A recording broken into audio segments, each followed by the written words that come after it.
Salut à tous, c'est Axel de TASMobile.fr. Aujourd'hui, je vais vous présenter très rapidement la nouvelle mise à jour d'iOS, iOS 7.1, qui est sortie il y a quelques jours. Là, je l'ai sur un iPhone 5, mais bien sûr, elle est disponible sur plus d'appareils que ça, notamment le 5S, mais pas uniquement, pas que les iPhones, les iPods également, et les iPads. Alors, il y a pas mal de petits changements, il n'y a rien de vraiment radical. Du coup ça va aller assez vite. On va commencer par les petits changements esthétiques qui ont été faits dans l'interface. Premier truc, c'est cette animation pour le déverrouillage qui a légèrement changé. Ça c'est vraiment pas grand chose. Dans le même genre, quand vous restez appuyé du coup sur le bouton on-off pour éteindre l'appareil, ça a changé. Et d'ailleurs ces petits ronds là, c'est quelque chose qu'on va trouver à différents endroits dans l'interface. Donc on a ça, on a également la composition de numéros qui a changé. Alors si vous n'avez pas d'iPhone, vous verrez peut-être pas ce qui a changé, mais en gros c'est juste le bouton en bas qui n'était pas comme ça. Là maintenant c'est le petit rond qui vient prendre place ici. Et en termes de clavier, on a un autre changement esthétique, c'est les deux touches là, Shift et il me semble également Back, qui ont été un peu plus mis en avant. Donc voilà, c'est des petits changements encore une fois. Et dans la continuité, quand vous recevez un appel et quand vous en émettez un, maintenant vous avez également ces petits ronds à la place de ce qu'il y avait avant, tout simplement des sliders qu'on avait avant. Alors vous savez qu'il y a ce petit effet de parallaxe que vous voyez peut-être pas très bien là dans la vidéo, qui est disponible, hein, qu'on peut voir quand on met un fond d'écran, enfin quand il y a un fond d'écran bien entendu. Et là cet effet là qu'ils appellent perspective ici peut être désactivé au besoin quand vous changez de fond d'écran, pour ceux qui n'aimaient pas cet effet.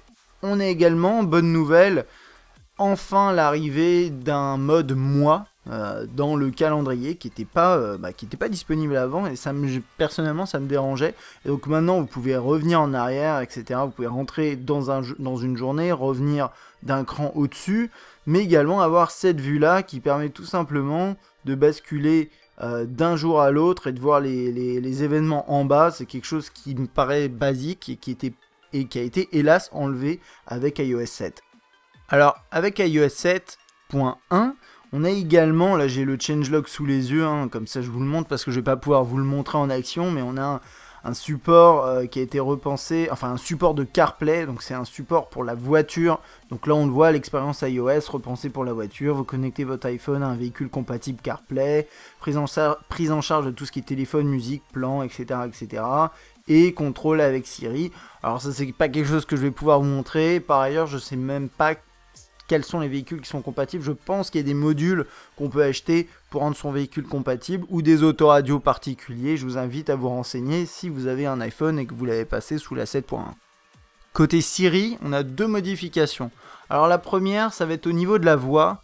Normalement, vous devriez avoir une voix un petit peu plus fluide, plus naturelle, mais pas forcément en français. Il me semble que c'est surtout en anglais. Donc là, on va attendre qu'il parle pour voir. Je parle actuellement cantonais, anglais, français, allemand, italien, japonais, coréen, mandarin et espagnol.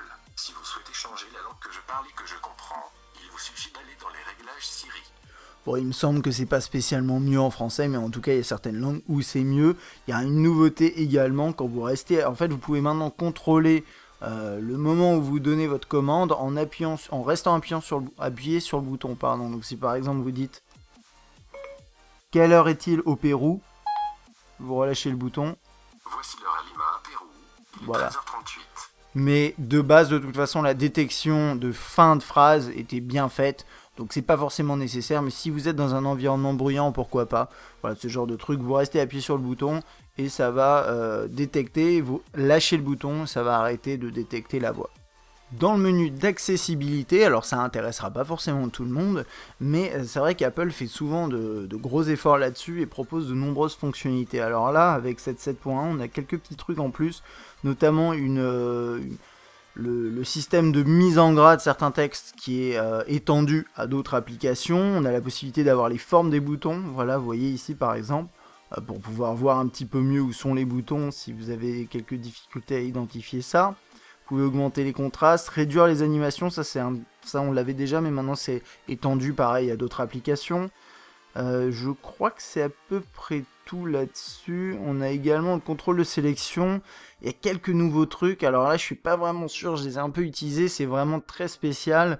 C'est vraiment dédié à ceux et celles qui ont vraiment des soucis pour manipuler leur appareil à cause d'un handicap ou autre chose. Et d'ailleurs, si vous l'activez, par exemple là dans bouton, j'ai mis mouvement de tête vers la gauche pour déclencher Siri, ce genre de truc.